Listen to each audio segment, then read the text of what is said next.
I never expected my morning to begin with the sound of a grown man forgetting how to breathe, but that is exactly what happened when Martin Halden, the chief executive officer of Halden Global, opened the email I had sent him less than 3 minutes earlier. His voice cracked. "Grace, what is this?" He stared at the screen as if the words might rearrange themselves into something less dangerous. His hands hovered over the keyboard, trembling slightly, and for the first time in 3 years of working under him, I saw genuine fear flicker across his face. Not irritation, not corporate annoyance. Fear. I stood across from him, forcing my voice to stay steady. "I understand, sir," I said. "But before you continue, open that email." He already had, but I let the sentence hang between us anyway. It gave me something to hold on to. My palms were cold, and my heartbeat felt heavier than it should have. But I refused to show it. I had spent too long letting other people's whims decide my future. Not today. Martin swallowed hard, eyes scanning the first page. He whispered something under his breath. My name. I think then slumped back in his chair as if the weight of what he was reading pulled him down. That was when I realized I needed to leave the room. Not because I was scared. Because he was. I reached for my bag, slid the strap over my shoulder, and stepped back from the desk. The door behind me was only a few feet away, but crossing that distance felt like walking out of an old life and into something still forming in the dark. I turned the handle slowly. "Grace, wait," Martin said. But the words came out thin, barely there. I didn't wait. I walked out of his office and let the door fall shut behind me, muffling whatever came next. The air in the hallway felt sharper against my skin, almost electric. I kept walking, letting the silence wrap around me as the adrenaline settled. Only when I reached the elevator did my composure slip. My throat tightened, and the memory hit me how everything had started the night before. And just like that, the story began to rewind. The morning started with a message from Martin's assistant. "He needs to see you immediately. No explanation. No tone I could decode. Just urgency." When I walked into his office, he wouldn't even meet my eyes. "Grace," he said, and his voice was already breaking. I am sorry, but my wife." He stopped, swallowed, tried again, and failed. I stepped closer. "Your wife. What, exactly?" He rubbed his forehead. "She believes there was an incident last night. A misunderstanding. I have to take her concerns seriously. That is not an explanation." I said.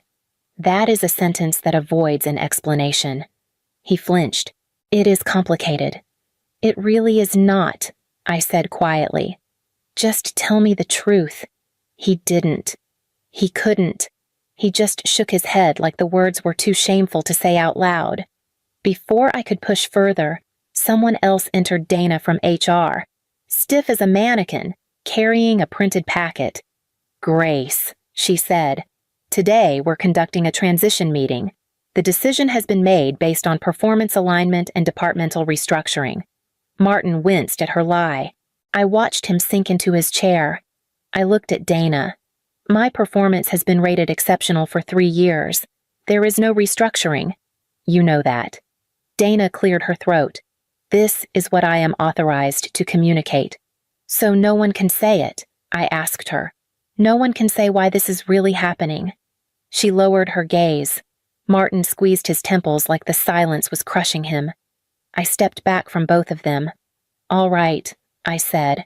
"If no one here can speak the truth, I will find my own way to hear it." Martin tried again, voice barely audible. "Grace, please. My wife." She felt she believes he still could not finish the sentence. I walked out of his office that morning, knowing the reason had nothing to do with my work. It came from somewhere irrational, petty, and deeply personal, something he was terrified to repeat. The night before, everything fell apart. I had been doing exactly what the company paid me to do, represent us with competence and courtesy. The charity gala at the Seattle Art Museum was loud, crowded, and full of people pretending their wine glasses were shields against awkward small talk. I was speaking with 2 visiting partners when I felt someone step into our circle. I turned, saw a familiar face, and offered the habit I had carried for years, a small, respectful bow of my head, the kind I used with East Asian clients who valued quiet acknowledgement. It was natural to me, almost automatic. A woman's voice sliced in before I could speak. "Is that supposed to mean something?" I lifted my head. Leona Halden stood inches from me, a practiced smile stretching across her face. "Good evening, Mrs. Halden," I said, keeping my tone neutral. "I did not see you approach." "You did," she replied, her smile tightening. "And you chose not to stand." One of the partners glanced between us. I shifted slightly. I was finishing a point in our conversation. I meant no disrespect. Leona's eyes narrowed. "You bowed. At me." "It was a greeting," I said. "A respectful one." She let out a soft laugh. "You think I do not know sarcasm when I hear it, or see it." There was no sarcasm. I answered, steady but confused. "I greet many of our partners the same way." Her gaze flickered, something sharp passing through it. "You must think you are very clever." "Grace, I think I am being polite." She stepped closer. Polite would have been standing. Polite would have been acknowledging my position. "You chose not to." "That was not my intention." "Intentions rarely matter," she said. "Perception does." I opened my mouth to respond, but she turned and walked away, leaving the air around me colder than it had been moments before. I did not know it then, but that single second my harmless bow had already begun rewriting the fate of my career. The morning after the gala, whispers moved through the office faster than the elevators did. I heard my name twice before I even reached my desk. By the time I sat down, Jenna from compliance slid into the chair across from me, lowering her voice. "Grace, did something happen last night?" I frowned. "What do you mean?" She hesitated. "Leona was in here early. She asked for a list of everyone who attended the event, specifically women in leadership roles." I stared at her. "Why would she need that?" Jenna exhaled. "You know her reputation. She did the same thing to Harper 2 years ago, and Melissa before that." I leaned forward. What happened to them? "They got opportunities elsewhere within a month," she said. "Officially, nothing was wrong. Unofficially, they offended Leona somehow, and Martin decided he valued domestic harmony more than corporate fairness." I pressed my palms together. "Are you telling me she can decide who stays or leaves?" "She cannot," Jenna said. "But she does." Before I could process that, the glass doors to the corridor swung open. Leona walked in as if she owned the entire 20th floor. She stopped when she saw me, lips curving into a smile that felt too polished. "Grace," she said sweetly, "I hope you enjoyed last night." I kept my voice steady. "I did. I hope you did as well." "Oh, I had a memorable time," she replied. "Especially the greeting you offered me." My jaw tightened. It was a greeting of respect. She leaned in slightly. Respect is not what I felt. It was not meant as disrespect. "Intentions rarely matter," she said again, echoing her line from the night before. "Perception does, and my perception is what Martin listens to." I felt something inside me go still. "Are you telling me I am in trouble because of a greeting?" She gave a soft, triumphant smile. "Oh, Grace, I am not telling you anything. I never do." She walked away, leaving Jenna wide-eyed beside me. In that moment, I understood that I was not dealing with a misunderstanding. I was dealing with someone who wanted me gone. When I stepped out of Martin's office, the hallway felt too narrow. My breath came uneven, and I pushed through the stairwell door before anyone could see my face. The moment it closed behind me, everything I had been holding in cracked. I gripped the railing. I cannot lose this job, I whispered. Not now. Images hit me like blows. My rent due in 2 weeks, the medical bills from my father's physical therapy, the promise I made him that I would handle everything. My vision blurred. I let out one shaky breath, then another, trying to steady myself. Footsteps echoed from a higher floor, and I forced myself upright. No one could see me like this. I wiped my face and whispered, "Enough." The word felt thin, but it held. I reached into my bag and pulled out my phone, scrolling through the folder I had forgotten about for months. Document after document. Notes I had made. Emails I had forwarded to myself. Records of every time Leona had inserted herself into internal decisions. Her complaints, her requests, her instructions filtered through Martin. All the things no one dared speak of, I whispered. You did not erase those. Leona, you left a trail.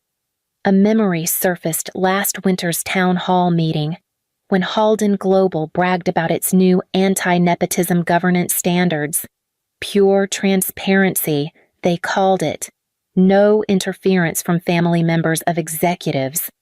I laughed once, a soft, humorless sound.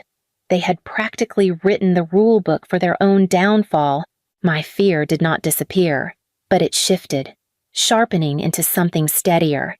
I could not outpower Leona, but I could out-document her.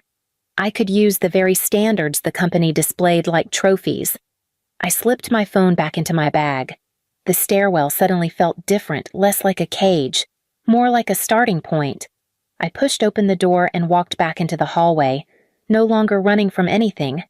I closed my office door and locked it, something I never did. My hands were still unsteady, but my mind felt sharper than it had all morning.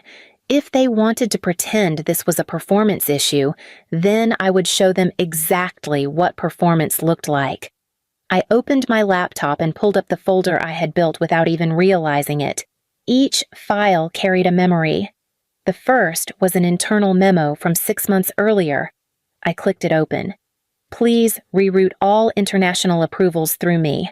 Martin had written, at the time, I had been confused. International approvals had always been my responsibility. Then I remembered the line he told me afterward. Leona prefers to preview anything that might be discussed at social events. I dragged the memo into the email draft. Next came the policy documents, the ones Halden Global loved to print on glossy brochures. I highlighted the section on anti-nepotism and governance. No family member of an executive may influence staffing decisions, client negotiations, or operational processes. I attached the full document. Then I opened my own notes, a series of written warnings I had sent to HR. There has been increased external interference in workflow, concerns regarding spousal influence on approvals, requesting clarification on compliance. Each message had been acknowledged, then quietly buried. All of them went into the email.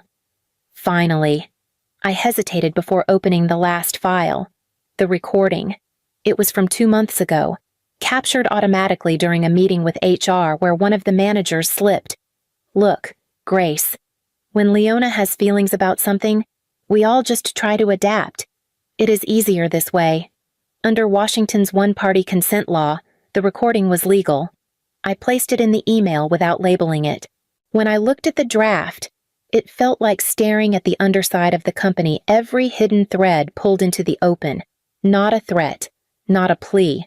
A governance alert, clean and precise. I typed Martin's name into the recipient line.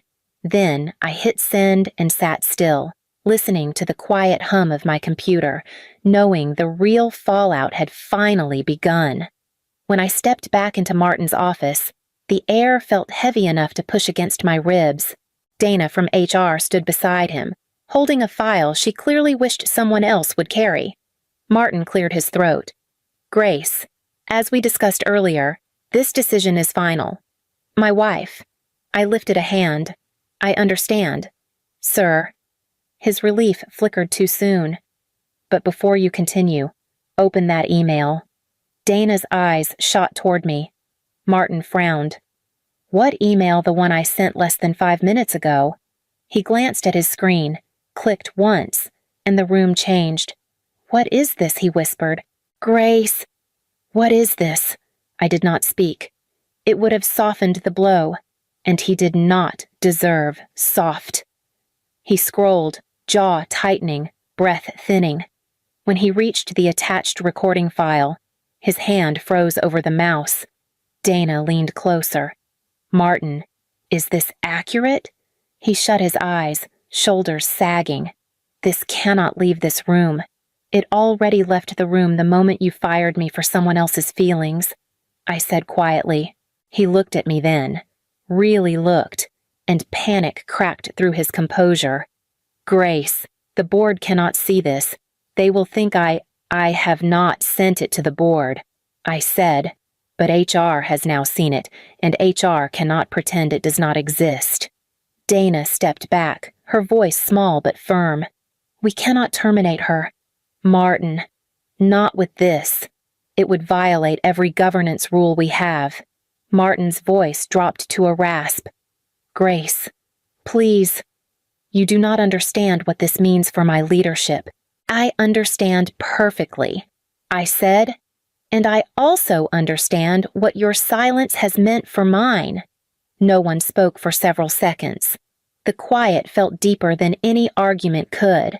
I picked up my bag. I will let you decide what happens next.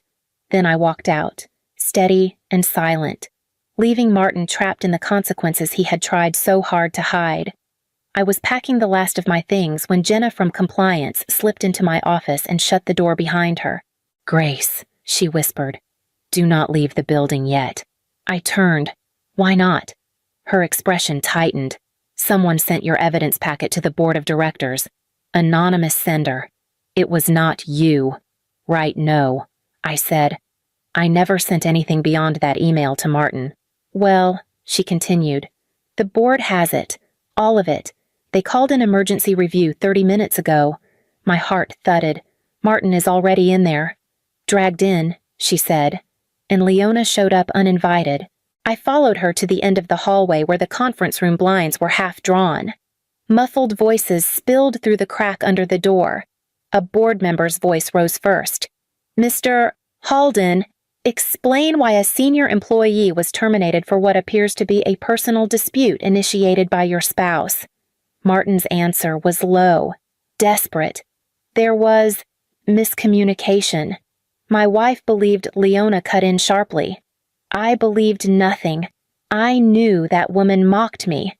Another board member spoke. Mrs. Halden, your name appears multiple times in internal memos and correspondence influencing staffing decisions. She stepped forward. I was only protecting my husband's reputation. That is not your role, another voice replied. And Mr. Halden allowed it. Silence followed, long, tight, suffocating. Then the chair of the board spoke, each word measured. Until this matter is fully investigated, Mr. Halden is placed on temporary suspension effective immediately. I heard Leona gasp, then hiss something I could not make out. Jenna exhaled beside me. This is going to shake the entire company. I nodded slowly, absorbing the shock. And somewhere behind the fear, a new question surfaced, not about power, but loyalty. Someone inside this building had decided to stand with me. I had barely stepped out of the elevator lobby when my phone rang. The number was familiar in a distant way, one of our longtime partners, a major logistics firm based near the Seattle waterfront. I answered cautiously. This is Grace Calloway, a warm voice replied. This is Daniel Rivers from Cascadia Pacific Logistics. Do you have a moment? I stopped walking. Of course.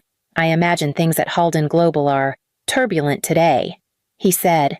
We have been following the governance situation. Word travels quickly in international circles. I exhaled slowly. It has been an unusual day. That is one word for it, he said. Another would be revealing. You handled yourself with integrity. That matters to us. I leaned against a column. Thank you. I appreciate that. We have admired your work for years, Daniel continued. Your negotiation style, your cultural fluency. The way you stabilized that Pacific shipment dispute last spring, I remember every detail. And frankly, we think Halden Global has made a mistake. I cannot argue with that. He laughed.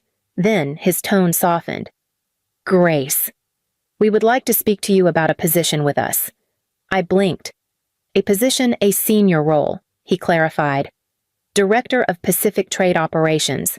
Full authority over cross-regional coordination. We can discuss compensation and structure. But the role is yours if you want it. My breath caught for the first time that day, but not from fear. Why now? Because anyone who stands their ground the way you did, he said, should not be left standing alone. My throat tightened. Daniel, I would like to hear more. Good, he replied. Our board meets tomorrow. Join us. No pressure, just a conversation. I nodded, even though he could not see it. I will be there. When the call ended, I stood still for a moment, letting the choice settle. For the first time since the previous night, the future did not feel like something collapsing. It felt like something opening. 1 year later, I walked into the atrium of Cascadia Pacific Logistics, now my second home. The space was overflowing with reporters, industry partners, and board members from both companies. Today marked the signing of a joint Pacific partnership, a collaboration large enough to reshape trade routes from Seattle to Singapore. Daniel stepped beside me. Ready? He asked. As ready as I ever am. Across the room, Martin Halden stood stiffly near the podium. He looked older, quieter, stripped of the unearned confidence he once wore like armor. His reinstatement at Halden Global came with conditions, and none of them restored the power he once wielded casually. When he saw me approaching, his posture faltered. For a moment, neither of us spoke.